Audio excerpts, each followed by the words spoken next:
Krishna dungaree. कौन कौन सी class में पढ़ते हो तुम? वो हुआ था कहते मैं तो गाँव पता 9th में गई है। अरे वाह, गुड। और आगे आ जाओ बेटा, और आगे आ जाओ। मैं 10th में। 10th में। और आप भी आओ, आप भी आओ, आप भी। भाई कहाँ है दोनों? उनको बुलाओ भाइयों को। अरे आ जाओ बच्चों। क्लास में पढ़ती तुम? 9th में। मैं 10th में।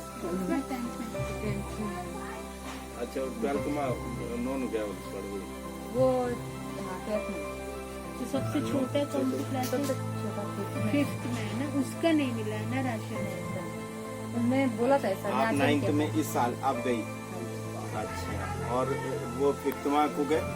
5th में 6th में गया। 6th में वे कोई मिंच और राशन खा लिया। हाँ, ये आजा बेटा जरा 2 मिनट के लिए आजा मेरा बच्चा। यहाँ गवर्नमेंट कॉलेज है तुम? शर्मा रहा है। नहीं आगे आ गया। आ जाओ, आ जाओ। आजा हाँ। बाबा बेटा। नाम क्या इसका? इधर आ जाओ, यहाँ यहाँ। नहीं कुछ नहीं भाई, यहाँ खड़े हाँ डिस्टेंस बना के रखिए। हाँ आशु बोल।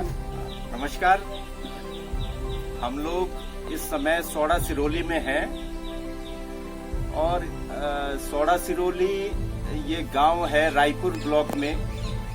यहाँ पर हम लोग पीछे आए थे पिछले महीने में। पीआरडी के जो अध्यक्ष हैं प्रमोद मंदरवाल, उन्होंने पीआरडी जो संगठन है उन्होंने सूचना दी थी कि यहाँ पर जो उनका एक जवान है वीरपाल सिंह, उनको जो है गले में कैंसर हो गया और उनको बिना किसी उनको किसी भी प्रकार का वेतन दिए बिना किसी नोटिस के बिहार पे उनको मतलब सीधे जो है नौकरी से हटा दिया गया।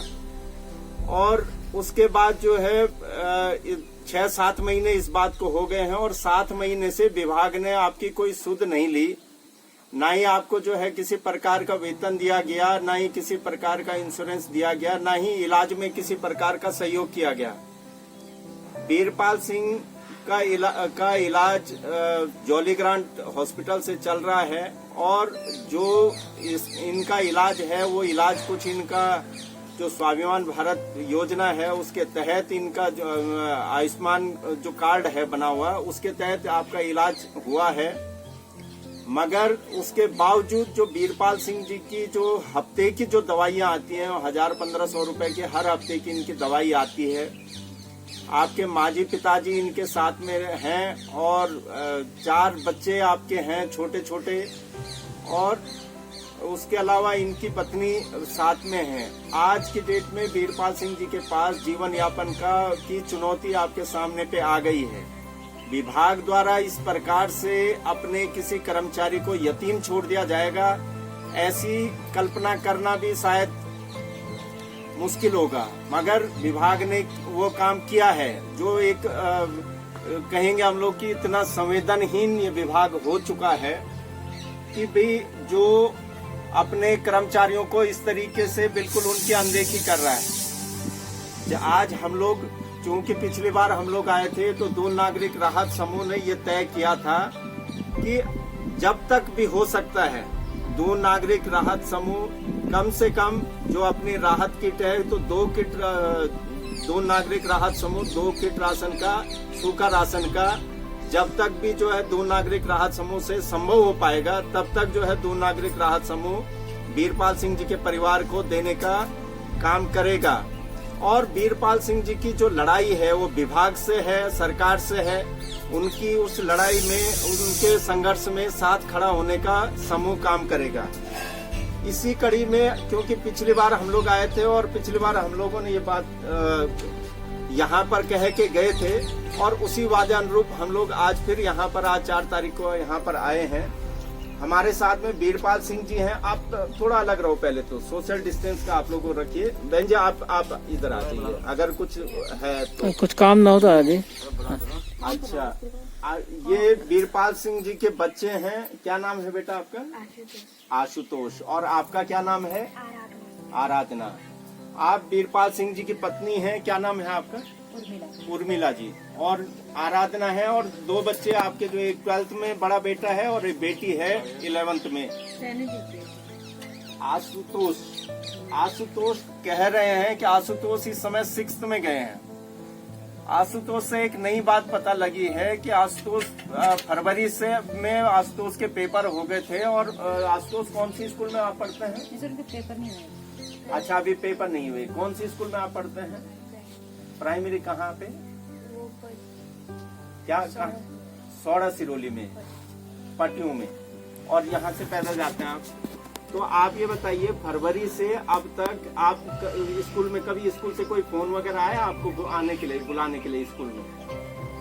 अच्छा, स्कूल से कोई राशन वगैरह आया इनके लिए, या स्कूल वालों ने राशन वगैरह के लिए बुलवाया आपको कभी कि इनका राशन आ रखा है बच्चों का, कि जो इनको एमडीएम के तहत जो राशन मिलता है, जो फलों के लिए पैसा मिलता है, तो क्या इनके खाते में कोई पैसा वगैरह आया तब से? सर उन्हें फोन तो नहीं किया, लेकिन राशन भी नहीं मिला। लेकिन आजकल 1-1.5 हफ्ते पहले फोन आया था सरकार, तो बुलाया तो नहीं, सारा राशन तो नहीं मिला, लेकिन खाते में पैसे आए ये भी नहीं बताया उन्होंने। अच्छा, तो आप बैंक से आपके पास कोई एसएमएस नहीं आया? तो आप आशुतोष हैं और आशुतोष बता रहे हैं कि आशुतोष के खाते में या उनके मम्मी पापा जो आशुतोष का खाता देखते हैं, तो आपके पास कोई जो है बैंक से कोई मैसेज नहीं आया कि भाई आशुतोष के खाते में कोई पैसा आया है? और हमारी जानकारी में है कि भाई कि जो एमडीएम का जो पैसा है वो बच्चों के खाते में ट्रांसफर हो रहा है, और जो राशन बच्चों के लिए आ रहा है वो राशन, सूखा राशन स्कूल में बच्चों को बुला के वो राशन उनको दिया जा रहा है, और उस राशन को बच्चे जो है सूखा राशन लेके घर आ रहे हैं। तो अभी तक का फरवरी से लेकर मार्च, अप्रैल, मई और ये जून आ गया है, 2 किलो शायद। और जून तक आते आते आशुतोष के नाम पे एक धेले का भी राशन अभी तक इनको नहीं मिला है। अब जो है 2 किलो राशन किसके नाम पे मिला है? इनको जो है, क्या नाम बेटा आपका? आराधना। आराधना को 2 किलो राशन यहाँ से। कौन सी स्कूल में पढ़ते हो आप? हमें ये पूछ राजकीय इंटर कॉलेज थानों में, इसमें सौड़ा में। तो राजकीय इंटर कॉलेज सौड़ा में आराधना पढ़ती है। कौन सी क्लास में गया? 9th में। तो एमडीएम तो केवल 8th तक के बच्चों को मिलता है। आप 9th में हैं, तो आपको कैसे मिल गया? वो 8th वाला मिला होगा। फरवरी का मिला है 2 किलो, या मिला है 2 किलो चावल। उसके अलावा और कुछ मिला है? आपके खाते में कोई पैसा आया है? कुछ आया है खाते में पैसा? आएंगे, आए नहीं अभी तक खाते में, आए नहीं।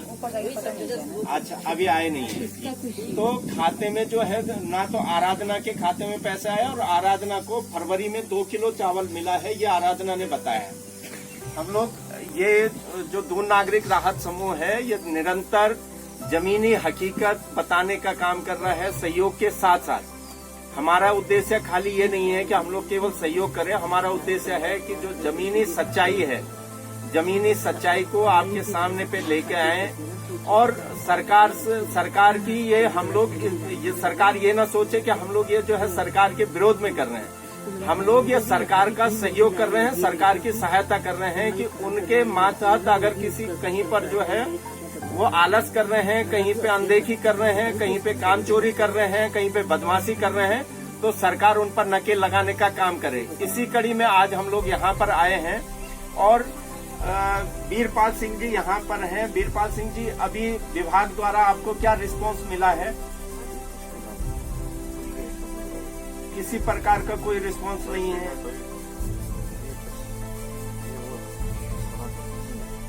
अच्छा, अभी तक कोई नोटिस, कुछ मतलब आपकी नौकरी का या आपकी पत्नी की नौकरी का या विभाग द्वारा आपको कोई आर्थिक सहयोग,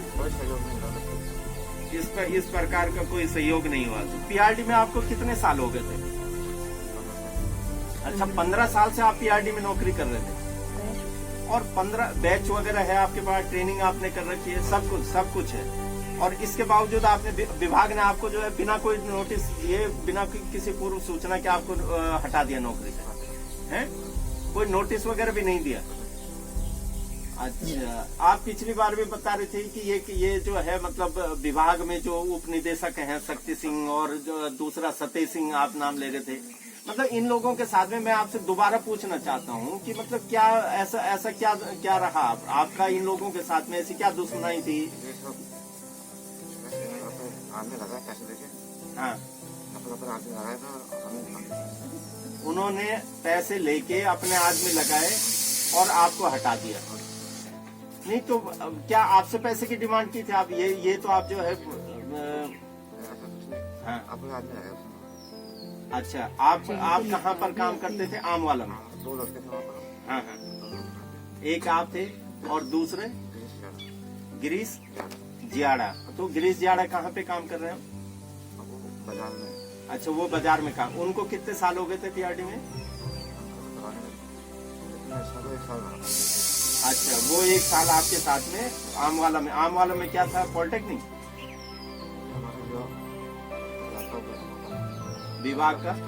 विभाग का हॉस्टल है आम वाला में। तो उस हॉस्टल में कौन रहता है? अच्छा, जो स्पोर्ट्स के जो बच्चे हैं वो जब यहाँ देहरादून में स्पोर्ट्स वगैरह होता है तो वो इससे वहाँ पे करते हैं।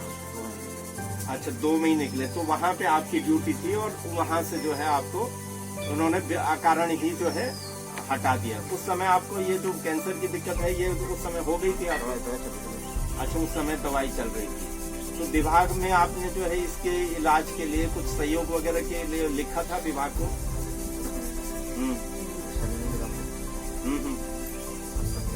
अच्छा, तो विभाग ने आपको मतलब तब से कोई नोटिस वगैरह भी नहीं किया कि भाई कि आपका स्वास्थ्य ठीक नहीं है या?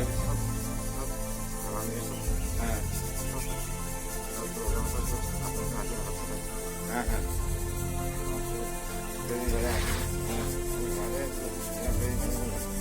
अच्छा, जो मतलब ट्रेनिंग वाले हैं जिन्होंने पीआरडी की ट्रेनिंग कर रहे, ट्रेनिंग कितने महीने की होती है आपकी? 22 दिन की ट्रेनिंग होती है। और उस ट्रेनिंग में क्या क्या होता है? परेड होती है, सब कुछ, राइफल ट्रेनिंग वगैरह सब कुछ होती है। तो आपने राइफल की भी ट्रेनिंग ले रखी है? Gender training. हाँ। अच्छा, आपने पुलिस लाइन में राइफल की ट्रेनिंग ली थी। ये सब चीजें आपके सामने पे हैं और ये बड़ा ही मतलब क्या आपसे कहें कि भाई किस प्रकार से जो है विभाग जहाँ पर कि भाई कि 365 दिन कोई काम कर रहा है, 15 साल जिनको जो है वहाँ पे काम करते हो गए और उनको इस तरीके से उनके रोजगार से उनको जो है महरूम कर देना, उनके बच्चों के बारे में नहीं सोचना, उनकी शिक्षा के बारे में नहीं सोचना है, कर्मचारियों के इलाज के बारे में नहीं सोचना है। तो इस प्रकार की संवेदनहीनता का जो वो है रूप, वो जो यहाँ पर सामने पे दिखाई दे रहा है। पीआरडी विभाग का भ्रष्टाचार का हम लोग स्वयं जो है कई बार खुलासा कर चुके हैं। तो वहाँ के निदेशक, उप निदेशक तक जो है उसमें संलिप्त रहते हैं, मगर उसके बावजूद ये अभी हम लोगों ने पिछली बार भी ये सारी चीजें आपके सामने पे लेके आए थे और सोशल मीडिया से लेकर तमाम मीडिया वालों को हमने ये बात जो है पूरा साझा की थी कि भाई कि जो जिस प्रकार से जो है उस पीआरडी विभाग में इस प्रकार की अनदेखी हो रही है, इसकी हम लोग पुनः आवाज उठाते हैं। और हम इस प्रदेश के मुख्यमंत्री जिनकी जो यहाँ से पहले चुनाव लड़ चुके हैं और मौजूदा यहाँ पर विधायक हैं उमेश शर्मा काऊ, उनसे आग्रह करते हैं कि वो अपने विधानसभा क्षेत्र के इस प्रकार के मजलूम लोगों की तरफ वो देखें और उनकी मदद करने का प्रयास करें। दूसरा, हम इस प्रदेश के मुख्यमंत्री जो कि बगल में ही जो विधानसभा है, डोईवाला विधानसभा के वो विधायक भी हैं, उनसे आग्रह करते हैं कि पीआरडी डिपार्टमेंट में जिस प्रकार की धांधलियां हैं उन धांधलियों पर विराम लगाएं। जीरो टॉलरेंस आप जो है पिछले 2-2.5 साल से निरंतर आप जीरो टॉलरेंस की बात करते हैं और वो जीरो टॉलरेंस जब वहां पर ध्वस्त हो जाता है, जब हम देखते हैं कि सड़कों उसका नदियों में खनन हो रहा है, पूरे प्रदेश में जगह जगह अवैध रूप से शराब बिक रही है, लॉकडाउन के पीरियड में भी जो है अवैध रूप से शराब बिकती गई और इस तरीके से पूरा प्रदेश कोरोना के महासंकट से घिरा हुआ है और शराब की दुकानें निरंतर जो है आप खोलते जा रहे हैं। उसके अलावा जिस प्रकार से लूट खसोट इसमें हो रही है और ये जो अभी आपने एमडीएम का जो मामला बताया, जो यहाँ पर पीआरडी डिपार्टमेंट का जो भ्रष्टाचार है, जो इस प्रकार की संवेदनहीनता है, वो आपके सामने पे है। मैं ये नहीं हम लोग समझ पा रहे हैं कि आपका ये जीरो टॉलरेंस किस प्रकार का है। हमारे साथ में यहाँ पर इस समय वरिष्ठ पत्रकार हैं अरुण श्रीवास्तव जी, वो दून नागरिक राहत समूह की टीम के साथी हैं। हमारे साथ में चंद्रकला दी हैं, हमारे साथ में कमला पंत जी हैं, उत्तराखंड महिला मंच की संयोजिका आप हैं, और मैं चाहूंगा कि कमला दी इस पर बात रखें कि भी कि यहाँ पर हम लोग और आगे किस प्रकार से वीर सिंह जी की जो सहायता करेंगे और वीर सिंह जी के लिए सरकार से हम लोग क्या अनुरोध करेंगे, आप आगे इसमें बात रखेंगी कमला दी।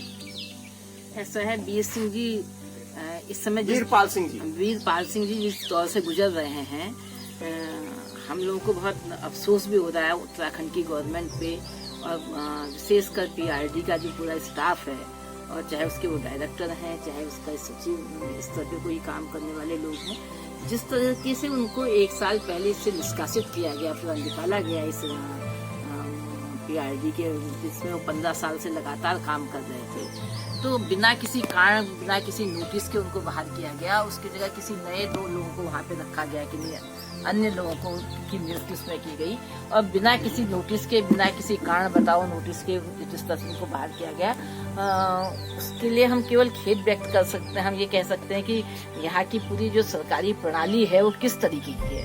मगर जहाँ पे हम राहत समूह की बात करते हैं, तो राहत समूह आपके लिए सिर्फ हम इतनी मदद कर सकते हैं, जो कि बहुत छोटी मदद होगी कि हम इनको जब तक संभव हो सकेगा हम इनको प्रति माह राशन देने का काम कर सकते हैं। और दूसरा जो बहुत महत्वपूर्ण काम है वो है इनके डिपार्टमेंट में जाकर इनके लिए मिलना और इनकी नौकरी को बहाल करना, या इनकी जो पत्नी है वो ज्यादा अगर सक्षम है, क्योंकि ये कैंसर पेशेंट है और ये शायद आगे उस तरह से जॉब को बहुत अच्छी करके उसका निर्वहन नहीं कर पाएंगे, जॉब नहीं कर पाएंगे, इसलिए इनकी पत्नी को वहाँ पे समायोजित किया जाए इनकी जगह पे। इसके लिए हम लोग जरूर बहुत जल्दी अतिशीघ्र राहत समूह के प्रतिनिधि मंडल जाएगा और इनकी पूरी बात को इनके विभाग में कहेगा ही नहीं, बल्कि पूरा दबाव डालेगा कि इनकी फिर से वहाँ पे इनकी नौकरी जो है उसको बहाल किया जाए, चाहे इन्हें उसमें रखा जाए या इनकी पत्नी को बहाल किया जाए उसमें। तो इसके लिए हम लोग पूरी कोशिश करेंगे, इतना ही मैं कहना चाहूँगी। हमारे साथ में वरिष्ठ पत्रकार हैं अरुण श्रीवास्तव जी। श्रीवास्तव जी, क्या लगता है आपको कि क्या मतलब जो है 2 नागरिक राहत समूह आपके साथ में किस प्रकार से सहयोग कर सकता है, और दूसरा क्या मतलब आपको क्या लगता है विभाग के द्वारा आपके साथ में क्या किस प्रकार की संवेदनहीनता दिखाई गई है? विभाग की संवेदनहीनता तो बिल्कुल स्पष्ट है, साफ साफ दिखाई देती है। जो कोई मतलब पहले क्षण भी इनसे मिलेगा, जानेगा, सुनेगा तो वो समझ जाएगा। जहाँ तक सहायता उसकी बात है तो दून राहत नागरिक मंच जो है तब तक इनकी सहायता करने का निर्णय लिया है जब तक कि वो सक्षम है, इनके पास आके मतलब दे सकता है, जब तक भी है। लेकिन सही इनका वो होगा कि इनकी सहायता वो होगी कि विभाग से मिल करके, और इनके लिए विभाग से मतलब जो है संघर्ष करना हो, धरना प्रदर्शन करना हो, जो करना हो वो करके इनकी या इनकी पत्नी की बहाली हो जाएगी। मेरे ख्याल से ये मतलब जो है वो सही कदम होगा। ठीक है। यहाँ पर वीरपाल सिंह जी की माता जी हैं। माता जी नमस्कार। आपको क्या चुनौती लग रही है जब से वीरपाल सिंह जी बीमार हुए हैं, तब से क्या लग रहा है कि भी मतलब क्या आपके सामने पे तब से किस प्रकार का समय, ये कैसा समय आप महसूस कर रहे हैं इस दौर को जो है, किस प्रकार से आप लोग इस चुनौती को ले रहे हैं? हाँ। देख रहे हो उसकी तबीयत ऐसी खराब हो रही है, क्या कहना, मतलब क्या सब तो बेटे की जो तबीयत खराब हुई है, बेटे ने 15 साल जिस विभाग को दिया है, तो उस विभाग के प्रति आपको क्या लगता है कि उस विभाग ने क्या गलत किया है आपके साथ में? नहीं, गलत किया उन्होंने बहुत। हाँ। किसी की तरफ से नौकरी पर सही रहता है। अच्छा। तो यहाँ पे जो आपके जो ये क्षेत्र के विधायक हैं या क्षेत्र के जो प्रधान यहाँ पे हैं, जिला पंचायत हैं, क्षेत्र पंचायत हैं, उनमें से कोई आया अभी तक वीरपाल का जिस प्रकार से हाल है वीरपाल सिंह का? कोई नहीं आया। कोई देखने के लिए आया नहीं। वोट मांगते समय आते हैं वो सब आते हैं, पर जो है जब से वीरपाल जो कैंसर पीड़ित हुए हैं तब से कोई नहीं आया। तो मतलब सही कह रहे हैं आप कि एक बार भी कोई नहीं आया? एक बार भी नहीं आया कोई।